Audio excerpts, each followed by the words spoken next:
আমাদের দেশের সংস্কৃতির সাথে যে অন্যান্য দেশের সংস্কৃতির বিস্তর ফারাক তার প্রমাণ কিন্তু পাওয়া গেল আরও একবার, যেখানে কিছু কিছু দেশের প্লেয়াররা জেতার পরে কাপের উপরে পা দিয়ে পোজ দিয়ে ফটো তোলে, সেখানে আমাদের দেশের হিরোরা T20 ওয়ার্ল্ড কাপ জেতার পর কাপ নিয়ে সোজা ছুটলেন হনুমানজির মন্দিরে। সেখানে গিয়ে তারা যেভাবে আশীর্বাদ নিলেন, পুজো দিলেন, কাপটি হনুমানজির পায়ের সামনে ছোঁয়ালেন, সেটা দেখে সত্যিই খুব ভালো লাগছে। এটা একটা অন্যরকম সংস্কৃতি তুলে ধরে। তারা জেতার পরে তারা রেস্ট নিতে পারতেন, নিজেরা সেলিব্রেশন করতে পারতেন নিজেদের মতন, কিন্তু সেটা তারা না করে তারা সেখান থেকে সোজা কাপটি নিয়ে ছুটলেন মন্দিরে।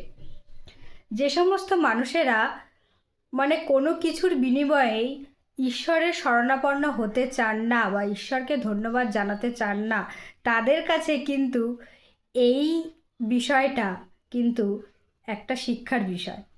অনেকেই দেখছি বিভিন্ন রকম মন্তব্য করছে, আমি জানি না কেন তারা এটা করছে। যার যেখানে যাবার সে সেখানেই যাবে, যার মন্দিরে যাবার সে মন্দিরে যাবে, যার গির্জায় যেতে ইচ্ছা করবে সে গির্জায় যাবে, এতে অন্যদের বলার কি আছে, তাই না?